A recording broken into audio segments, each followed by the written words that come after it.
Hey guys, welcome back to my channel. My name is Taylor and this is my husband Drew. And on this channel we talk about life and relationships after leaving the church and do some commentary on the goings on in evangelical Christianity. Welcome to our living room. We've had some comments since we've moved into the new studio saying that people missed seeing us both in the same frame. Yeah. That's not really possible in our new studio. We've really downsized a lot. Really It's very small.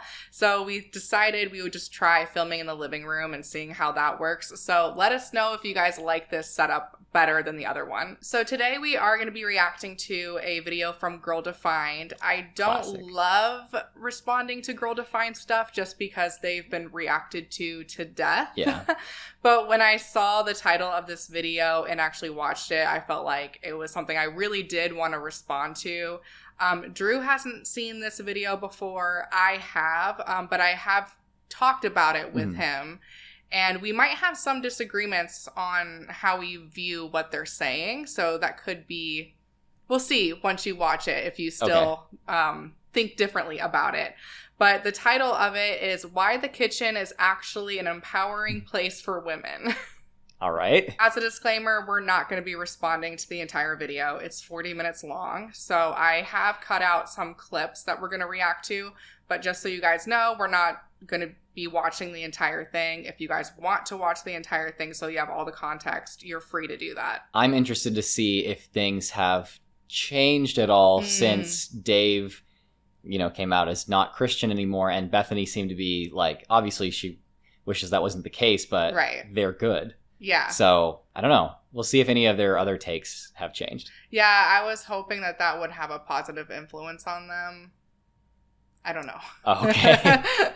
All right, so we're going to go ahead and jump in. We are jumping in at about 6 minutes in, and the first part of their video, they're just talking about the different ways they do cooking in their own homes. So I didn't really feel like it was super important to watch it.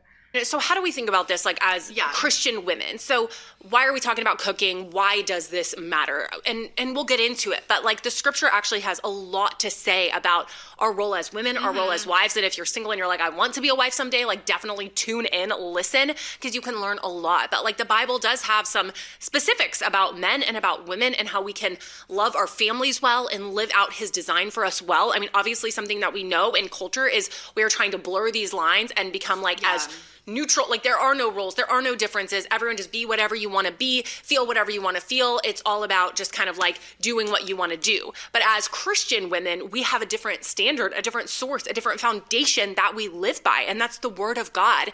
And you might be like, okay, cooking, how does that tie into this? Well, as we're going to see, the Bible has a lot to say about looking well to the way of your household, taking care of your family, taking care of your kids, focusing on loving them well, making them a priority. And the facts of life, you gotta eat.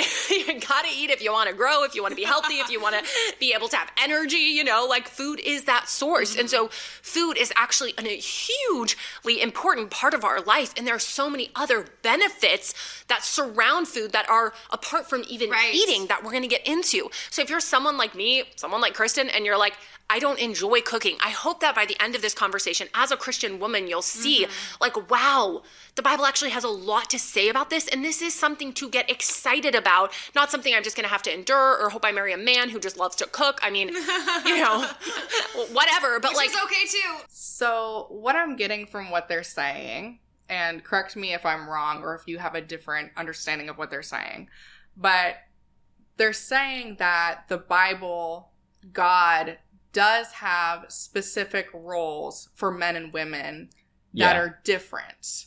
Yeah, that's what I would take from that. Yeah, and that are different and unchanging. Yeah. And they say that culture wants to blur these lines.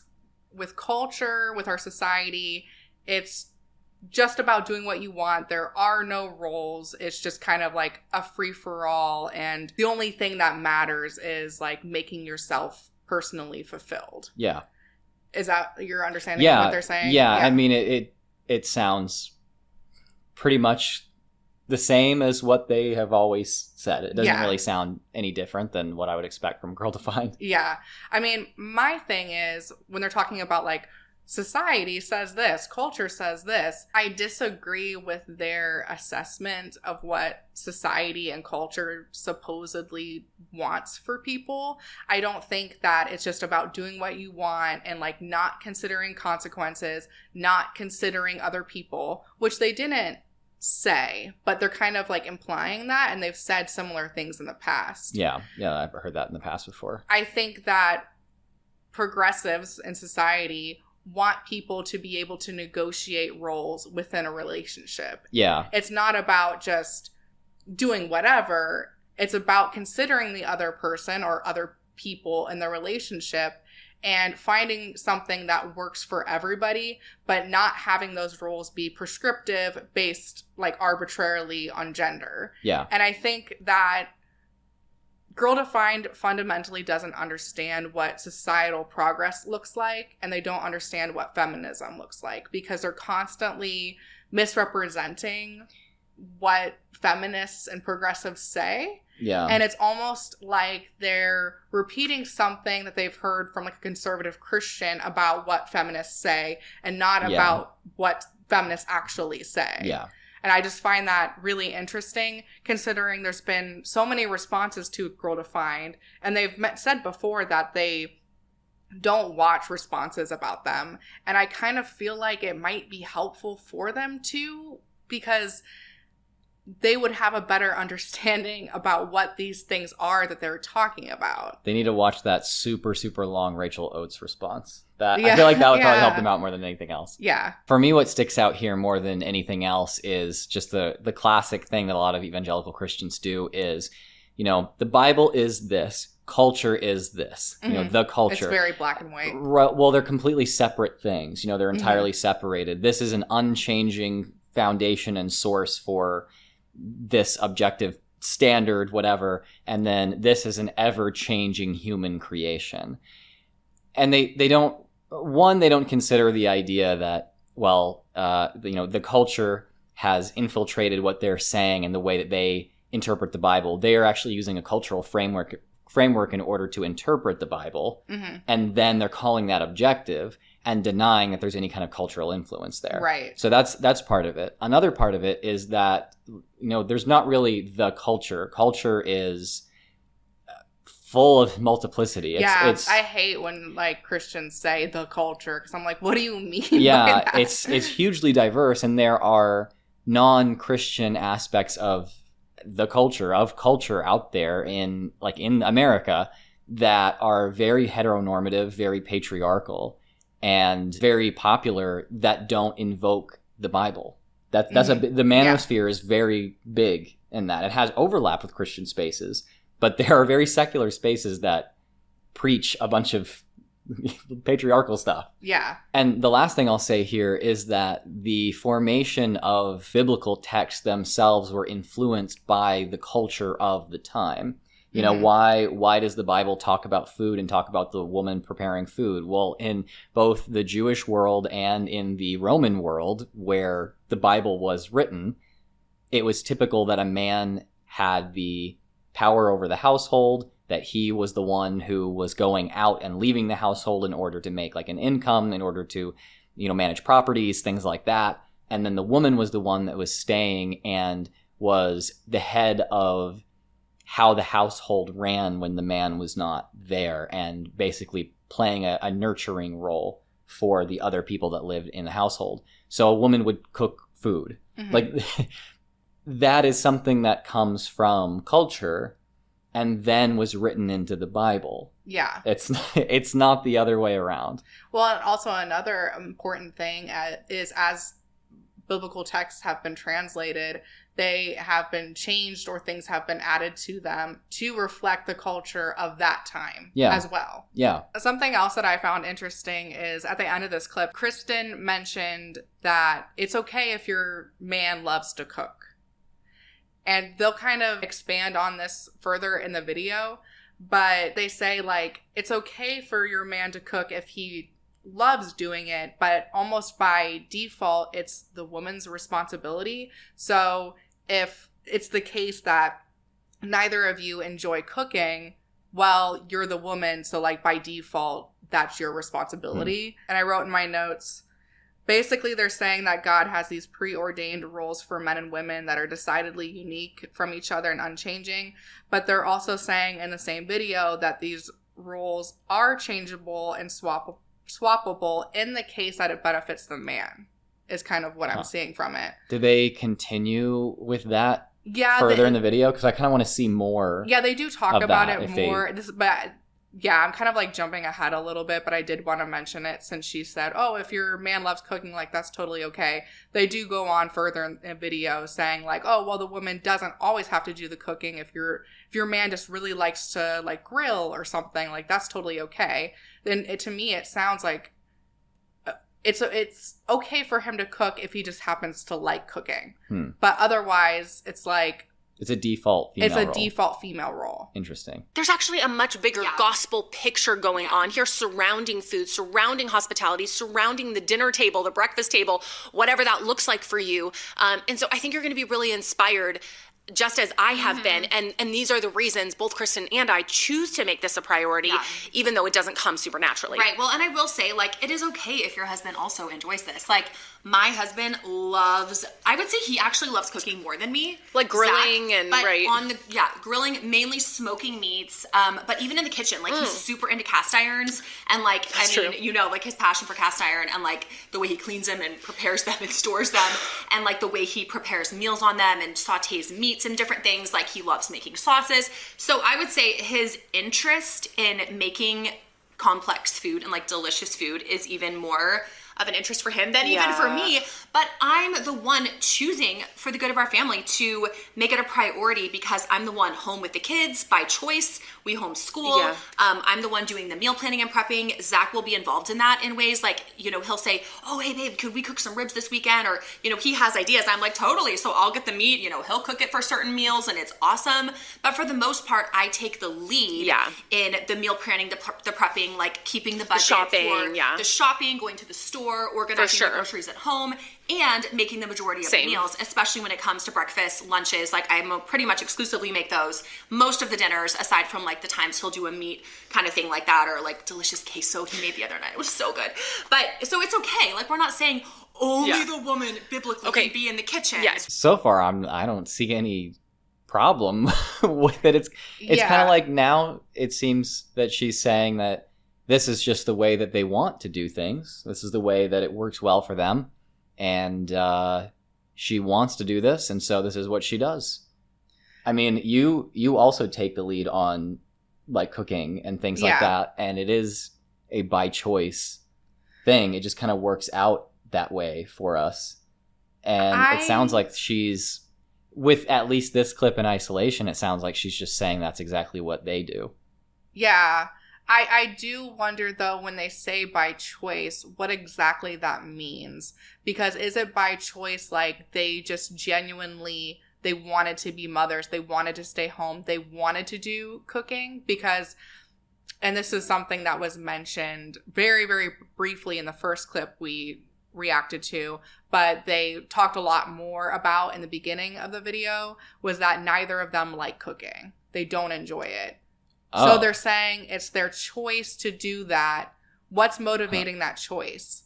To me, I don't think it's because they just, when it comes to the cooking at least, that they just like want to do that. It's more because they think that like biblically that's their role as a wife to do. So they choose to take on the obligations of a woman because they think they have to. They choose what they have to do. I mean, I can't say that for sure, but kind of what I'm taking from what they're like kind of roundabout saying. Yeah, that's interesting. I mean, it's like, it's hard to say if that is completely a choice or not. I feel like if we're to make a judgment on whether or not that really is a choice, we can kind of cast judgment on whether or not it's really a choice for you. And so I feel like that's like murky waters there. It's kind of hard to actually say anything. Yeah, and I mean, even not being in a Christian context, women do just feel pressure because there's this like precedent for women to do a lot of the cooking. Does that play into why I do some of the cooking? Maybe. But for me, I know that I genuinely love cooking, especially since we stopped eating meat. I really like experimenting with vegan recipes and like veganizing typically meals that are typically like meat based. Yeah. I really enjoy doing that. So it's like, in a way, our relationship when it comes to that looks more traditional, but it's something that we don't base off of the Bible, but yeah, this is what works for us. Something that factors in there is that I actually used to be the one that cooked more. Mm-hmm. And I was the one that was like staying home, and you were the breadwinner away from home and that kind of thing. So yeah, I guess so. I also think back to what we were talking about earlier with it's okay for the man to do the cooking when it's something that he enjoys doing. It's like they're kind of confirming that because they're like, oh, he makes queso because he loves to make queso. He's really into cast iron stuff. And so he cooks in the kitchen with cast iron. It's like because the man just happens to have an interest in that, then like it's okay for these roles to be swappable. But by default, like, I take the lead in this because that's what I'm supposed to do. Right. That's the vibe I'm getting from it. Yeah, it's like a man can cook if he wants to, but a woman needs to cook even if she doesn't want to. Like that. Yeah. That's what I'm getting the impression of. Yeah, because a woman needs to care about her household. Because in the Bible, it talks about a wife of noble character looks well to the way of her household. Yeah. Which is like, that's infinitely interpretable what that means. Right. Dave actually wakes up and makes breakfast every single morning. See, and that's great. So, because it's like a way I find, like, as the woman, like, staying home with the kids, like, that's what we've chosen. And I stay home with the kids. I take care of them. I'm full time with them. He does the financial providing for our family. And I mean, if you know me, I love to like have my own entrepreneurial endeavors, but there's no pressure on that. Like for me, my priority is my kids and my family. But something that Dave and I have just learned that is a huge blessing to me is if I can have like a little bit of a slower early morning, like not right up when the kids are up, because then it's going to be like full time with them. So Dave kind of like gets up with the kids. He makes breakfast. We keep it super simple, like eggs and cheese and sausage toast. He makes coffee, and that's kind of all ready when I come out. And then I handle like lunches and dinners, snacks, anything like that. But yeah, so it can look different from family to family, and coming up with a routine that is like works well for you. Right. And there are certain meals where like the husband might be like, hey, this is really easy for me to make, and I would love to pitch in on Friday nights or do breakfast or whatever. And I think that's awesome when that happens. Yes. So there can be collaborative work. That's not what scripture doesn't say. It's like exclusively the woman in the kitchen only. Yeah, that's really interesting. So they're doing exactly what feminists and progressives like advocate for. They're living their life exactly like that. Yeah, do what works for you the best. They say it's going to vary from family to family, and this is all collaborative, and you need to negotiate on it and find what works for you. Yeah. That's exactly what we all want you to, or think you should do in a relationship. But yet they think that they're doing something that's like not aligning with feminism. And that's so interesting. I don't understand if practically what you do isn't traditional, I guess, like in the conservative Christian sense, then why uphold this idea that there are these unchangeable roles for men and women when practically in your life you swap those roles all the time depending on what works for your family? Yeah. No, I think it's a great point. I mean, I'm glad that they are saying this, but it does kind of leave you confused. Like, okay, so in what sense is it your obligation as a woman to do this if it's not a problem if a man does it, and you should negotiate the roles within every family, and if there's variation, that's okay. Yeah, in what sense is that your role? Yeah. It's you're stamping a traditional label on it so that you can like almost get approval within a cultural space, but not doing anything that's like that differentiates you from like the culture. Yeah. So that's so interesting. I have a theory of all of this, which we'll talk about later on. Okay. But I just find it so interesting because it's like you guys aren't. This is what we want you to do. Yeah, like this is great. One like criticism, I guess, for this, and one problem that I see is that I don't really like how they frame when their husband does some of the domestic duties, because they frame it as him helping them out. And this is something that I was critical of Milena Ciciotti and her husband for doing, because it's almost like the wife's job is to take care of the children and the home, cooking, cleaning, whatever.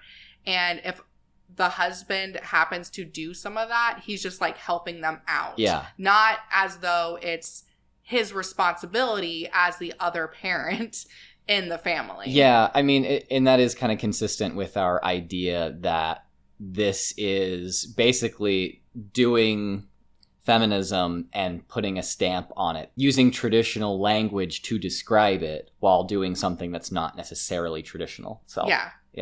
And you guys have seen this, you probably feel this too. There has been a movement of women, you know, the feminist movement, this liberation of women from the home, because the home in many ways has been viewed as like a lesser than having a career outside of the home. And so there has been intentional movements and messages saying like, you know, getting women out of the home or doing things that earn a paycheck, right? Like you're making dinner for your family, you're not earning a paycheck for that. I don't think no one's paying me for that. And so there is this mindset that a lot of us have bought into without even realizing it, that feels like, oh, well, I don't just want to be the brainless woman in the kitchen with the apron on cooking. Like that's not ambitious. That's not successful. That's not this independent woman that we see in society today. But as we look in God's word, we see a very different picture of what God values and God's structure for the family, for the husband, for the wife, for the home, and how the husband, the wife, the home, it's meant to work together in this beautiful way, a collaborative way, but we do see distinctions of things that God values differently for the man and the woman. And so society gets it wrong in this area. They diminish the home and devalue the things that a woman does in the home without pay. But in God's word, we see such a different picture. So that's another thing. As Christian women, as biblical women, we have to go to the word and really evaluate, like, well, what does God say? What does he value? Am I taking my cues for a successful woman from culture, or am I taking them from God's word? In my heart, am I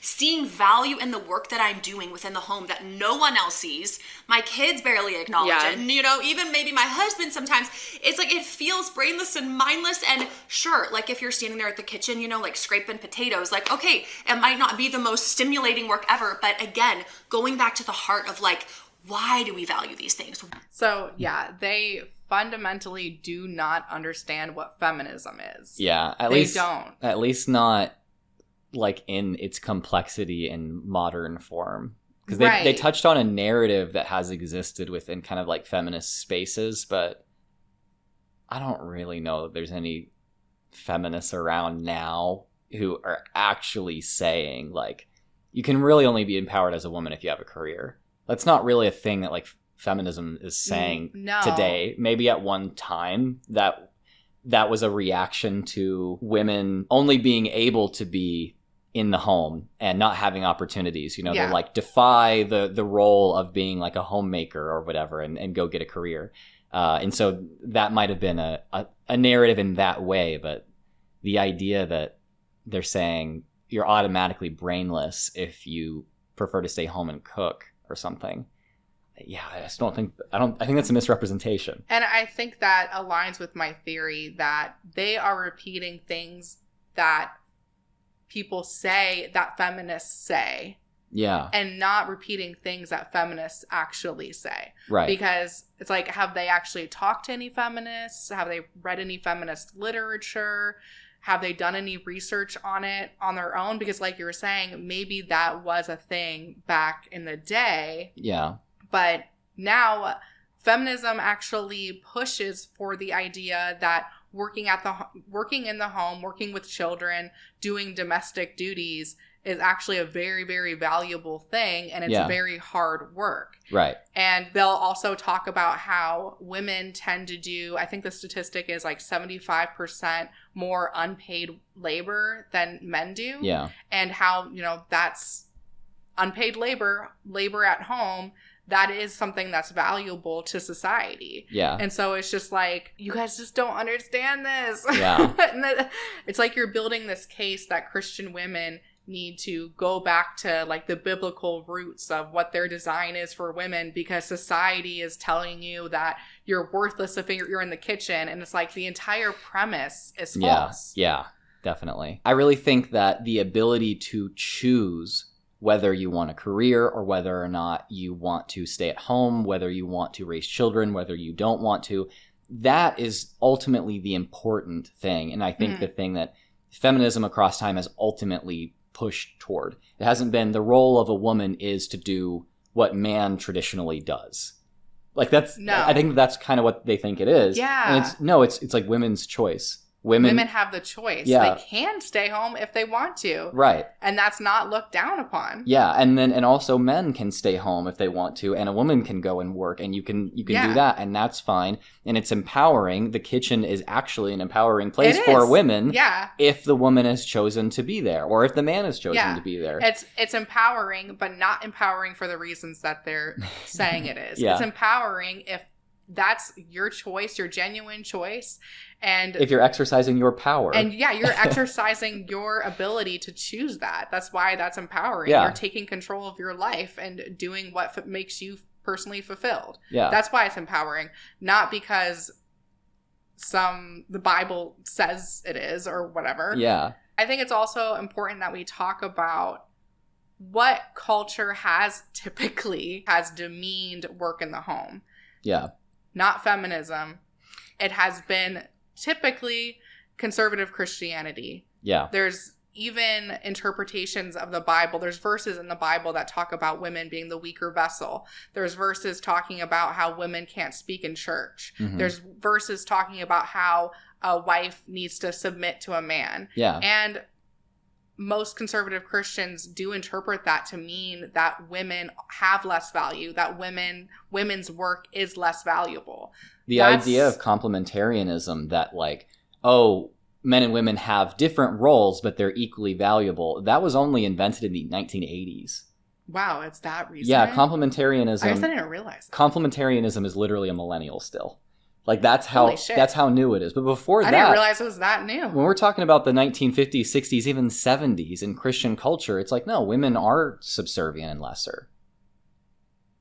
Yeah. I mean, it's what they're saying is a newly like culturally influenced idea within Christianity. Oh, wow. And I think there's no better place to go than Proverbs 31. And Proverbs 31, specifically verse 27, I love this. It says, she, talking about the wife and the mom, in Proverbs 31, she looks well to the ways of her household and does not eat the bread of idleness. So right there, I mean, we're pulling something from the middle of Proverbs, so we're going to give some more context. But just right off the bat, we see that a woman who fears the Lord, that's what all of Proverbs 31 is rooted in.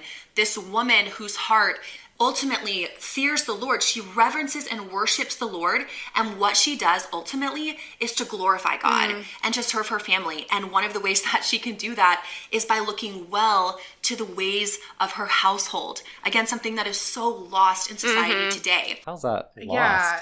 Well, yeah. How is that something that's lost in society? It's not.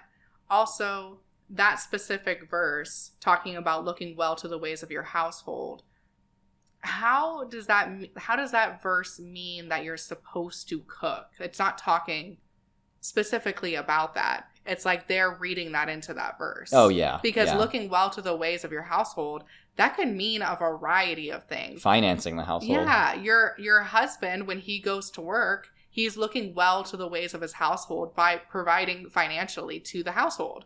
So it's like that. I know Proverbs 31, it goes on about talking more specifically about what a wife's duties are. But that verse in particular, I think that they're like reading into it. Yeah, I mean, to me, it sounds like a little bit more about not being idle than about doing very specific activities, especially when Proverbs 31 also talks about a woman literally doing business, like having business ventures, including real estate. So I don't know. I'm not so sure if that works for the whole kitchen thing. Yeah. The bigger point here is that I think they're just, again, straw manning the culture or feminism. They, like you've said, they don't seem to know what that is. I just don't know of anyone who's saying taking care of your household, raising your children, well, that's just not valuable. That's bad. That's stupid. Yeah. I don't think anybody is saying that. I literally am friends with antinatalists and they don't say that. Yeah, it's like they're repeating some like old white dude who's like, oh, the kids these days, they just don't take care of their children. The women don't know their place anymore and society's collapsing. Yeah. It's just like they're repeating something that they've heard. Yeah. I wanted to read from the ESV Study Bible just to get a little bit of background on Proverbs 31, specifically verses 10 through 31, which talk about, which, you know, that whole passage of Proverbs 31. And it just talks about the woman of excellence and where this whole idea came from and what the purpose of this portion of Proverbs 31 is. So Proverbs 31, 10 through 31 is an alphabet of womanly excellence. So this wisdom poem, so it's a poem, many of you know that, is actually an acrostic in which each verse begins with a successive letter of the Hebrew alphabet. The poem begins and ends with mention of the woman's excellence. We see that starting in verse 10. I actually did not know that it was an acrostic. No. I didn't know that. Did you? Yeah.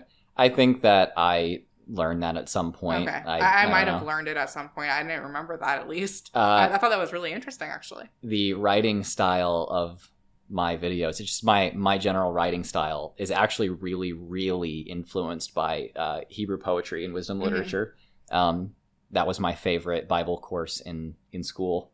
And I read Proverbs basically every day growing up. And so some people are able to see some of the rhyme schemes and poetry like formats that are in the Bible that are also in my atheist videos.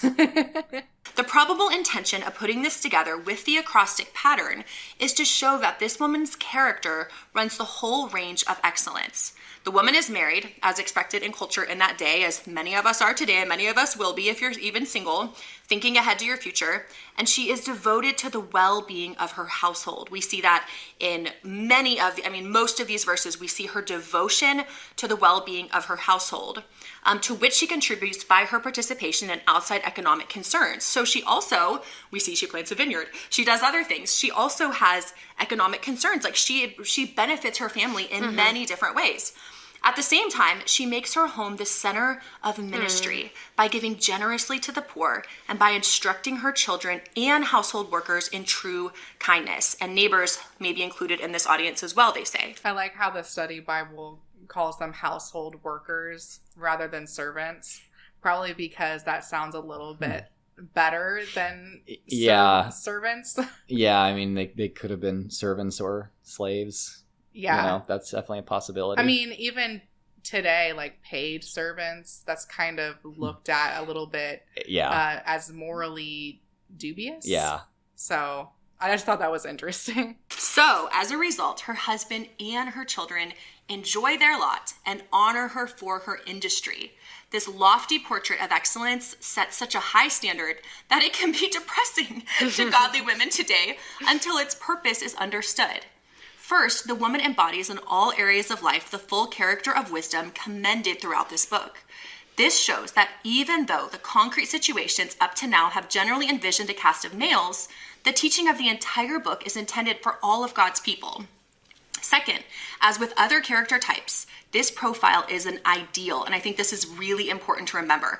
This isn't saying every woman must do every single thing exactly perfectly. It's an ideal. It's something we can shoot for as women. A particular example of full-scale virtue and wisdom toward which the faithful are willing to be molded. It is not expected that any one woman will look exactly like this in every respect. So just a little bit of background on Proverbs 31. And I just find that... I have to say, all that seems to agree pretty well with like what the culture tends to say, with what kind of progressive feminist culture says. I mean, like, yeah, you know, if you're ambitious in your career and you're really about that, that's great. If you really care about making a nurturing home, that's great. If you give to charity and you take care of your neighbors, I think that especially, like, that's a universal human value. I think just about every culture out there would be like, if you take care of your community around you, give things to people, that's good. Yeah. I don't really think that that's a Christian feminist divide or anything like that. So I don't see them saying anything wrong here. I especially like that apparently that study Bible says that this isn't ideal. You can't actually check all of these boxes. But, if we're to imagine like an ideal person, they're able to do all this stuff, and we can try in our own imperfection to get there. Again, that seems to be really what kind of like progressive feminist culture is to me. I mean, that's what it seems to be to me. So I don't really see a difference. Yeah, I don't see a difference either. In fact, I think that my understanding of Christian virtue was pretty similar to what they're describing right here. And that's one of the reasons why I left the evangelical church. Because I found that when you really tried to speak to this, you didn't really get the response that I think you needed to get, especially when women would say, you know what, my career empowers my household. There'd be a lot of men who would say like, no, you should be in the kitchen. Mm-hmm. Like I wasn't okay with that, and I have a whole video about how my Christian values made me leave Christianity. And I feel like this is a really good example of that. Yeah. So helpful because it's showing us in Proverbs 31 this picture of a woman who is pursuing excellence. She's pursuing ministry within her home as something of value and something of importance, something that is God honoring, something that is rooted in her fear of the Lord for the good of her family. And a small piece of that, she did a lot of things, but a small piece of that was the way that she cared for her family, preparing food, making food. And back then it was a lot harder than it was today. But we see that she looked well to the ways of her household. And that is something as modern Christian women, we can take some big cues from and go, wow, this is important to God. Yeah. I mean, looking at Proverbs 31 and looking at the Proverbs 31 woman, I would say, like, if you read that passage, it talks just as much about things that a woman does outside of the home as it talks about things that she does inside. It talks about giving to the poor and buying fields and providing food for your servant and all this kind of stuff. That's not necessarily like looking after your household in this very literal way that they're kind of taking it as. Yeah. And so I do find it interesting what Christians will hone in on when it comes to the Proverbs 31 woman and what they'll choose to take very literally from it. Yeah. Because to me, it seems like they're really honing in on this whole food thing. Mm-hmm. And like, that's not to say that they don't talk about the other aspects of the Proverbs 31 woman, but like in this video, they're honing in on that and saying like, your role, your biblical role as a woman is to prepare food. Yeah. And kind of taking everything else that the passage has to say in this sort of like general guidance way. Yeah. And another example of someone that takes something, one thing from this passage very literally is Ashley Hetherington. Mm-hmm. She takes that verse that talks about how a wife of noble character rises when it's still night time. Yeah, like before the sun. Before the sun. And she takes that to mean that as a Christian woman, it is a God-honoring thing, or it's your obligation. Yeah, that's a good word. Obligation to wake up at like 5 a.m. Yeah. And she takes that super literally, but is she out buying fields? Right. Or no. Planting vineyards. I think that this is the problem when people look at religious text like this as the only thing that they can go to for wisdom and guidance on life, because then you end up like doing stuff like they are, where you're just taking one thing and like running with it. Yeah. And you're not like looking at things as a whole. I don't know if that makes sense. Yeah. Well, what I see that they're doing here is, like I said earlier, taking a cultural script that they have that comes from a certain type of paradigm within our culture, that like the woman is in the kitchen preparing food and that the man is out at work and she stays at home. And they are using that to interpret something that actually recommends that women do all of the above. Yeah. And in that way, they're, the culture is sneaking into their Bible.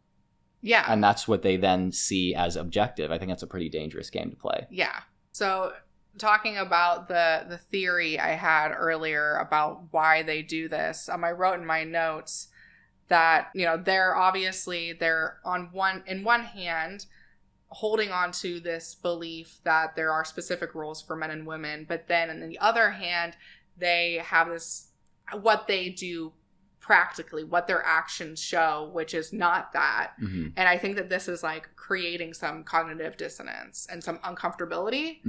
And like, just in case you guys don't know, cognitive dissonance is the unsettling feeling you get when your beliefs don't match your actions. So here, their beliefs are not matching their actual actions. Yeah. So in order to kind of rectify this, what I notice is that they'll like add in caveats. So they'll say, you know, it's okay for a man to take on this role when it's something that he already enjoys doing. Yeah. Or it's okay for your husband to make breakfast when he's the one that just happens to wake up earlier. So, Yeah. and this is something that I see like a lot of conservative Christians do. Paul and Morgan do this a lot too, where it's just, in order to get rid of that cognitive dissonance, they just like add in caveats to stuff. You know what I mean? Does that make sense? Yeah. Yeah. And in that way, they're able to indeed follow the prescriptions of feminism, which is negotiate, make your own choices, do what works. Yeah. And then they're able to say, but look, we're like living by the letter of the law. And if by letter I mean a stamp on to feminism that makes it like God ordained somehow. Yeah. Okay, so just to give a little bit of background information for this next clip, before the clip we're about to play, Bethany is talking about how much she's learned about nutrition and health and benefits of cooking at home for your health versus eating out or eating highly processed foods. So that's kind of the background on what they're talking about. Another thing that I came across was the benefits of cooking for your family. And I actually was just like Googling this and came across some super interesting things. Like, and this is, I have to like say, this isn't even necessarily from a Christian perspective. Like, oh, a godly woman, like these are the benefits for you and your family. This is just like out in the world, generically, like it is beneficial to cook for your family. Totally. And I just was like, wow, there's so many benefits. So if you have struggled to... Kind of all the benefits they've listed so far seem to have just been from a secular perspective, and they just call it Christian. Yeah. And I also think this is interesting because a lot of Christians like Girl Defined, and Girl Defined actually does do this a lot, will talk about how they as Christians shouldn't conform to the ways of the world, and that you shouldn't do what worldly people do because that's not the right thing to do and that's not what God wants for you.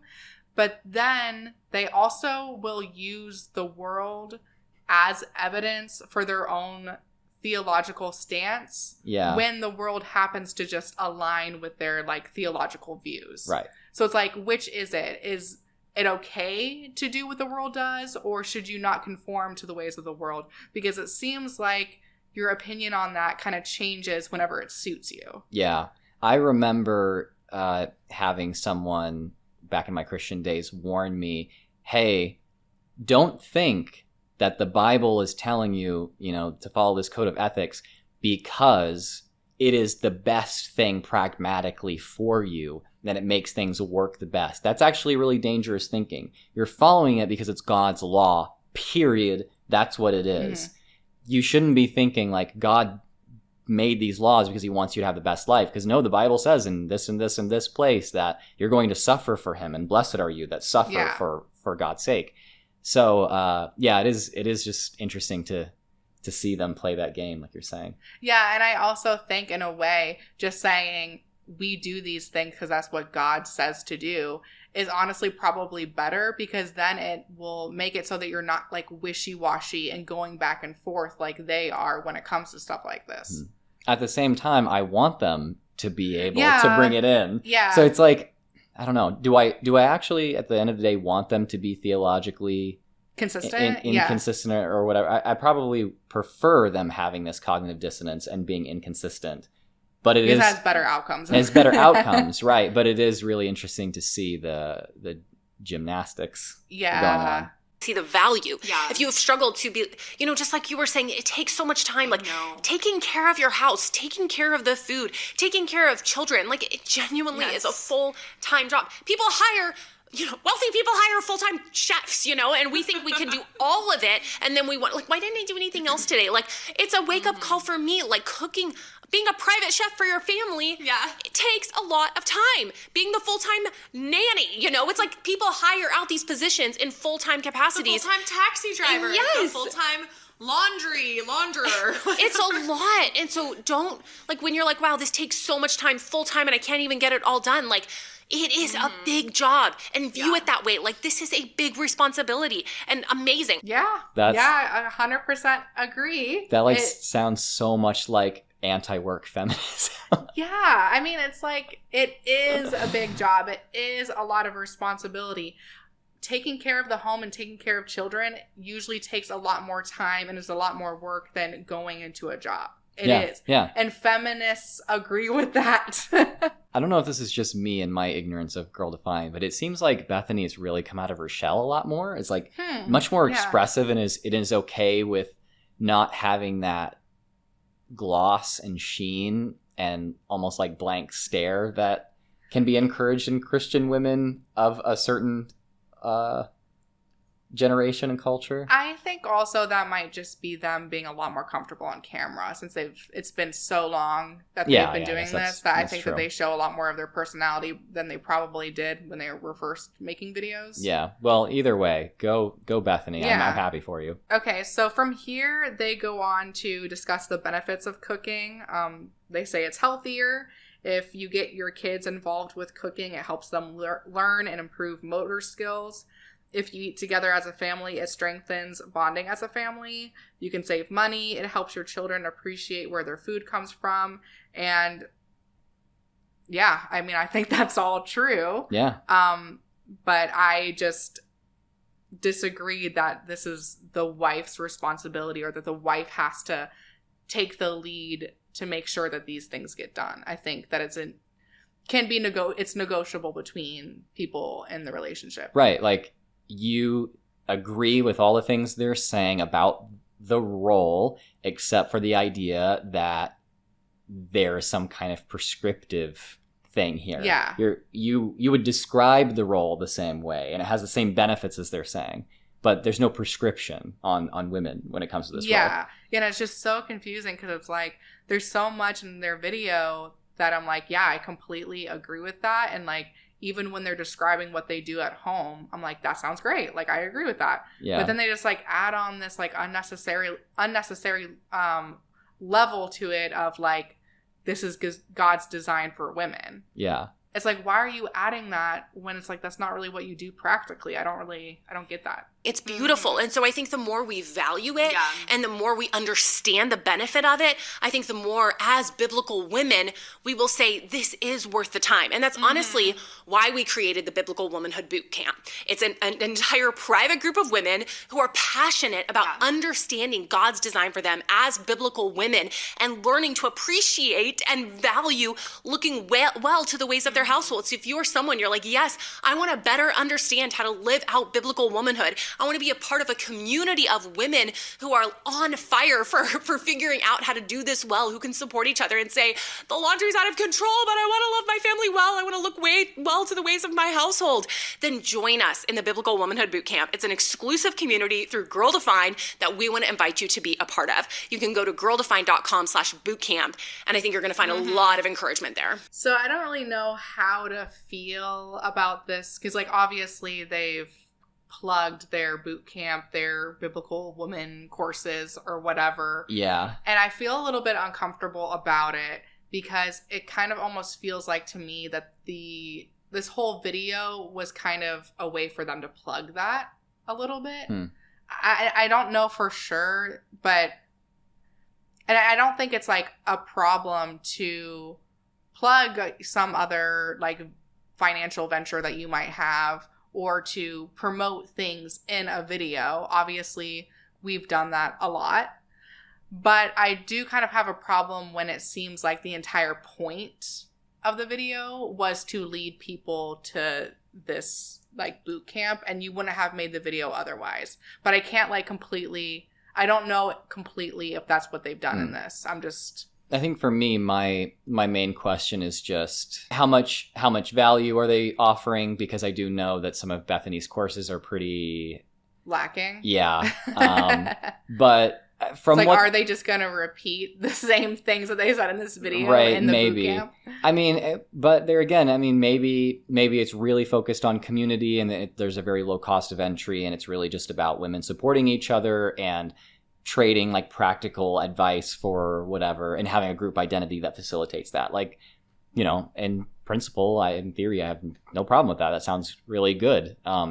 It's just really, really hard to tell what they're really trying to say to women. I know. Like when they're talking about laundry, how often is it going to be like, oh, here's this tip for like folding way faster, or here's this tip for like doing repairs on this so you don't have to spend money on getting somebody to repair the machine for you? Is it that?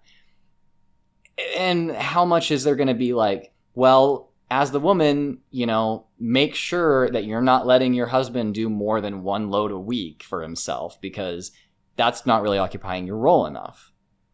I don't know. But well, I mean, I feel like even if it's like the first thing that you said, that it's just like helpful advice, I'm like, why is it geared towards women specifically? And why isn't this like, hey, this is good advice for everyone? Like, if you don't know how to do the laundry, if you don't know how to fold, like, here's some like practical tips that we can give you. Right. Why is that not just geared to anyone of any gender? Yeah, I guess that's true.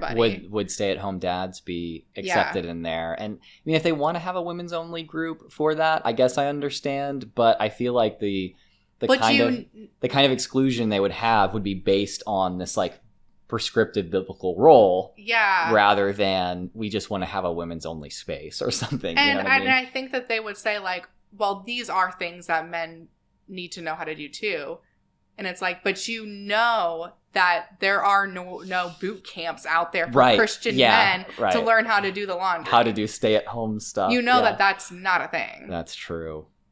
Interesting. So much more we could say around mealtime. I know. There is so much. I didn't even realize we would have so much. So much to talk about. You mentioned, okay, one last thing for the single woman specifically. You mentioned like if you live in a small place, but even for the single woman who you're like, this conversation feels so irrelevant to me. Like, I'm not sitting down having like family dinners or, you know, like family devotionals. Like, it's just me. I'm living in an apartment by myself or with one other roommate. Like, how does this even make sense for me? But it still does, because even though Proverbs 31, yes, it is geared toward the excellent wife who's a married woman, obviously with children, and her looking well to the ways of her household.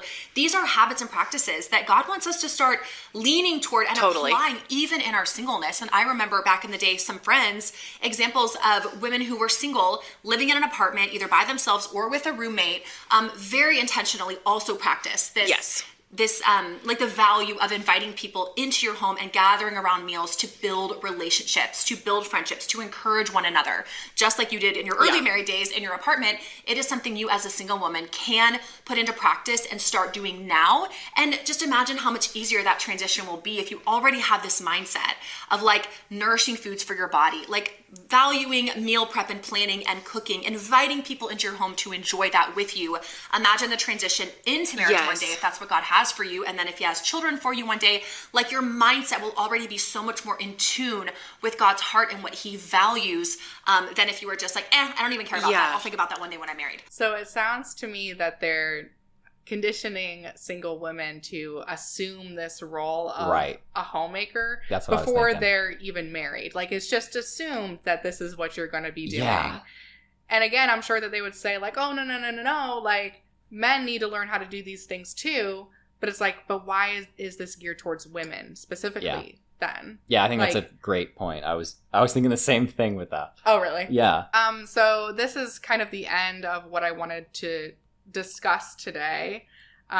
So we can get into final thoughts here. I think for me, like we've talked about a lot in this video, practically what they're doing doesn't look any different than what feminists kind of advocate for. Yeah. But then they're adding on the stamp, as you said, of like, this is biblical womanhood.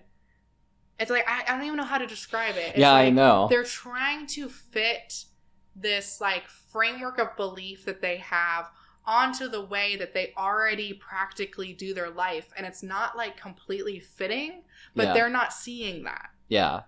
And then at the same time, I mean, I think that this last clip is a really strong point for their idea that it is a prescriptive role, even though they're not talking about it being a prescriptive role in their own lives in a practical way. They are saying that it is for other women, you know? Yeah, and if you look at the broader context of this video, it's why the kitchen is actually an empowering place for women. Yeah. And so they might not be saying verbatim, you as a woman need to do this. It's like, I think that effect matters more than intent. So if you're not intending to say that, it doesn't matter if the end result is people taking from this video the idea that women need to do this in order to be like God honoring or pleasing to God. Yeah.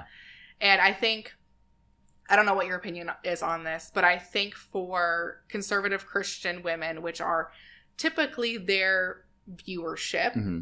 I think that they would see a video like this and get the idea that they need to be cooking meals at home in order to be fulfilling their role as a godly woman. And that even before they ever meet a man, before they've ever had the chance to even negotiate or discuss roles in any way with a potential husband, they should already be grooming themselves for a very specific role.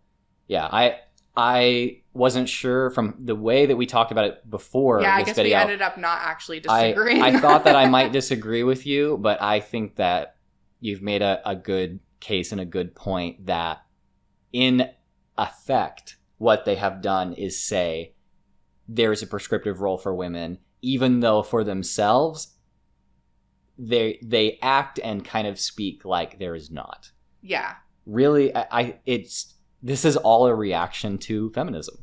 Yeah. It's really, really interesting. And I don't think that they're aware of this whatsoever. Probably not so much. Yeah. Well, I am very glad that you look well to the needs of your household in decorating with all of this amazing decor that you've put up. The multiple ghost records. You let me put my fella records up there.